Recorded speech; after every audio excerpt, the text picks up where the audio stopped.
តថ្ងៃនេះថ្ងៃច័ន្ទជាថ្ងៃដើមសប្តាហ៍ហើយក៏ជាពេលវេលាដែលយើងត្រូវការចូលទៅពិនិត្យវត្តមានគ្រូសិស្សហើយ Director ជាប្រចាំថ្ងៃនាពេលព្រឹកដើម្បីដឹងថាតើគាត់បានចូលវត្តមានខ្លួនឯងវត្តមានគ្រូវត្តមានសិស្សនៅអញ្ចឹងយើងចូលទៅកាន់កន្លែង POP យើងហើយបើកយកអនុវិស័យ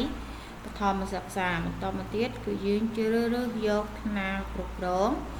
ហើយបន្តមកទៀតគឺជ្រើសរើសពាក្យថាប្រព័ន្ធគ្រប់គ្រងសាលារៀនអញ្ចឹងនឹងចូលដល់កន្លែងនេះយើងត្រូវបញ្ចូលឈ្មោះអ្នកប្រើប្រាស់គឺ Director របស់យើងហ្នឹង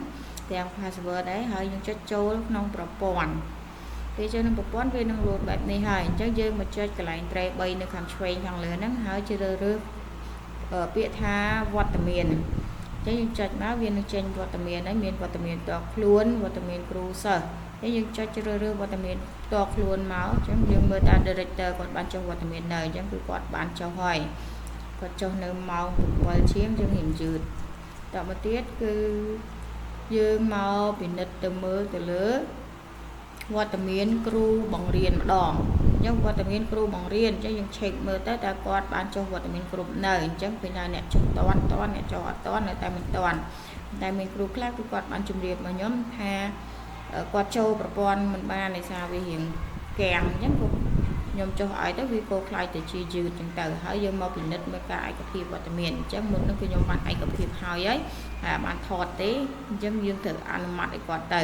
ហើយមកទៀតយើងមកឆែកមើលវត្តមានសិស្សតើគ្រូបានចុះវត្តមានសិស្សគ្រប់ថ្នាក់ហើយឬនៅអញ្ចឹងយើងចុចវត្តមានសិស្សមកហើយយើងចុចកន្លែងជ្រើសរើសថ្នាក់នេះមកយើងរើសថ្នាក់ទី1អ្នកមតីអត់មានយើងដាក់ថ្នាក់ទី1មកហើយជ្រើសរើសថ្នាក់1ក1ខអញ្ចឹងមកអញ្ចឹង1កនេះគឺគាត់អត់ទាន់បានចុះវត្តមានទេស្ថានភាពនៅមិនមានការបញ្ជូននៅឡើយទេតែប្រទេសយើងមើល1ខក៏គាត់មិនទាន់បានចុះវត្តមានដែរអញ្ចឹងយើងទៅជ្រើសរើសថ្នាក់ទៀតបន្តថ្នាក់ទី2អញ្ចឹងយើងជ្រើសរើសកម្រិតថ្នាក់មកថ្នាក់ទី2កអញ្ចឹង2កគឺគាត់បានចុះវត្តមានហើយគឺគាត់ចុះបានរួចរាល់តាំងម៉ោង7 12នាទីគឺគាត់បានចុះរួចរាល់ហើយបន្តមកទៀតយើងជ្រើសរើសថ្នាក់2ខ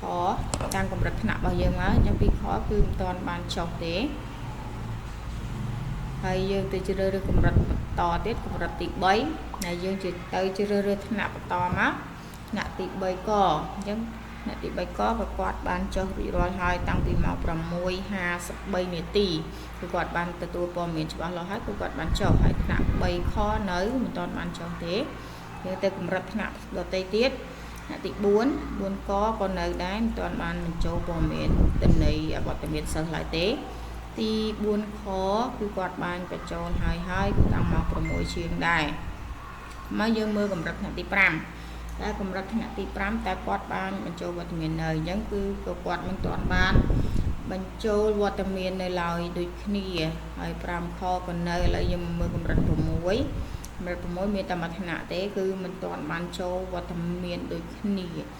បាទអញ្ចឹងនេះគឺជាតួនាទីរបស់ ICT ប្រចាំសាលាដែលត្រូវតែចូលទៅមើលពិនិត្យវត្តមានទាំង3ប្រភេទហ្នឹងឲ្យបានរួចរាល់នៅពេលព្រឹកគឺជាការងារចម្បងបំផុតអរគុណសម្រាប់ការទស្សនាកុំភ្លេចចុច like share វីដេអូអរគុណ